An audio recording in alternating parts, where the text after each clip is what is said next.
Let me just start by saying, love is not what those rom-coms make it out to be. Nope, not even close. If you're expecting heart-shaped fireworks and someone running through the airport to confess their undying feelings for you, let me save you the trouble. You're going to be very disappointed.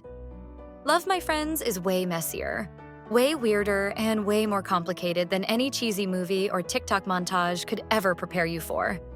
Take it from me, a self-proclaimed expert on the subject, or at least someone who has done enough daydreaming, awkward texting, and cringeworthy flirting to write a thesis.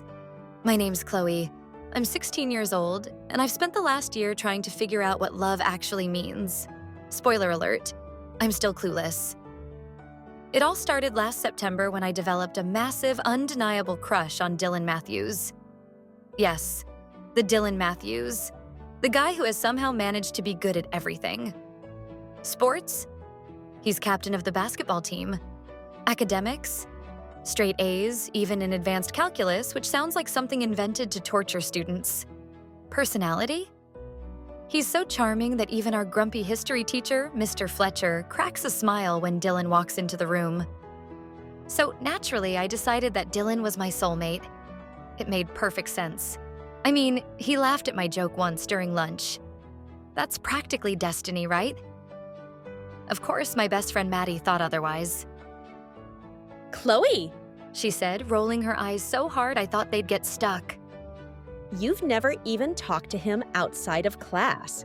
How is he your soulmate? Because, I replied, sometimes you just know these things. Maddie snorted. Oh, sure. Like that time you knew you could pull off bangs and then you cried for 3 weeks straight. Okay, fair point. But this was different. Dylan and I were meant to be, and I was determined to make it happen. The first step? Operation. Get Dylan to notice me. The plan was flawless. I'd join the same after-school club as him, casually bump into him in the hallway, and maybe, just maybe, find an excuse to sit next to him in the cafeteria.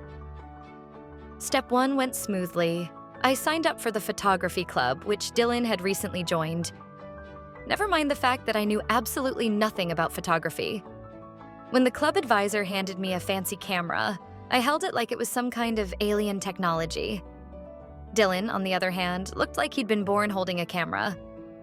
His pictures were all artsy and cool, like something you'd see in a museum. Meanwhile, mine looked like a toddler had accidentally discovered the shutter button. Nice composition. Dylan said one day, glancing at my photo of what I thought was a pretty artistic pile of leaves.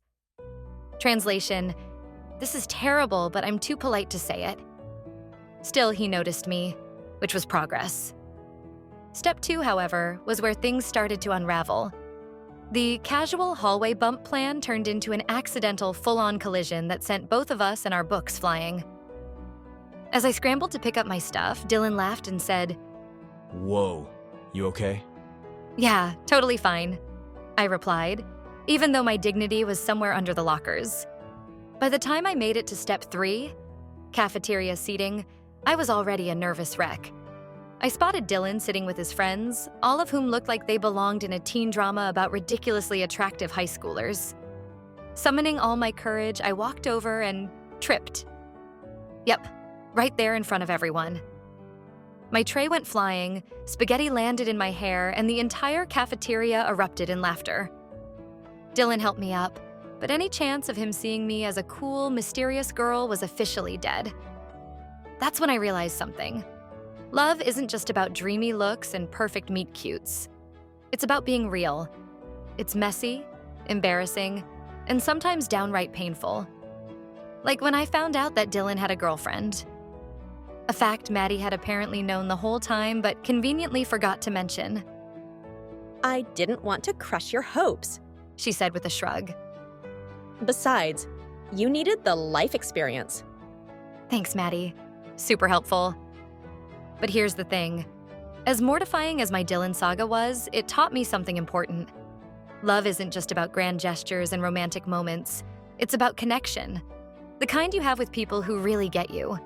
Like Maddie, who stayed up late watching bad movies with me after the whole cafeteria incident.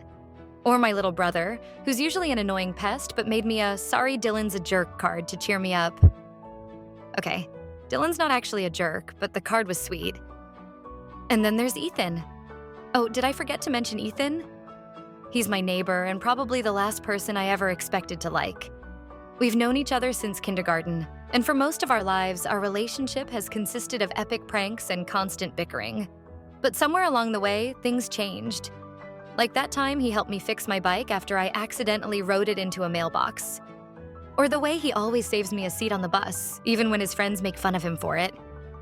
At first, I didn't think much of it. But then, one day, he said something that completely threw me off. You know, Chloe, you're pretty cool. For a total disaster, I mean. Coming from Ethan, that was practically a love confession. And suddenly I started seeing him in a whole new light. He wasn't just the annoying kid next door anymore. He was Ethan. My Ethan. Now, don't get me wrong. I'm not saying we're destined to ride off into the sunset together. This isn't some fairy tale.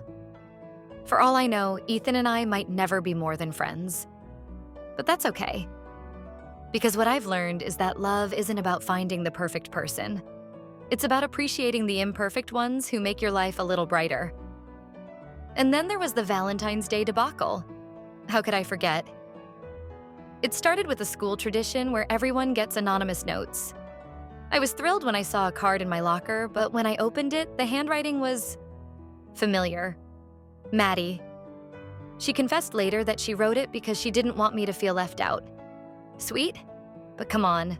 Meanwhile, Ethan handed me a homemade chocolate bar that looked like it had survived a hurricane.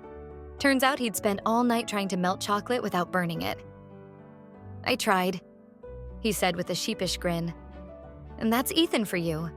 Imperfect but thoughtful. So what is love? Honestly, I'm still figuring it out. But if you ask me, it's not just about butterflies and fireworks.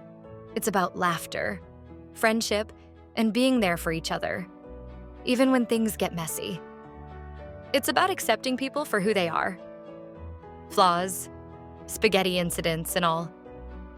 And who knows? Maybe someday I'll have a better answer. But for now, I'll leave you with this. Love is weird, unpredictable, and sometimes downright embarrassing. But it's also pretty amazing.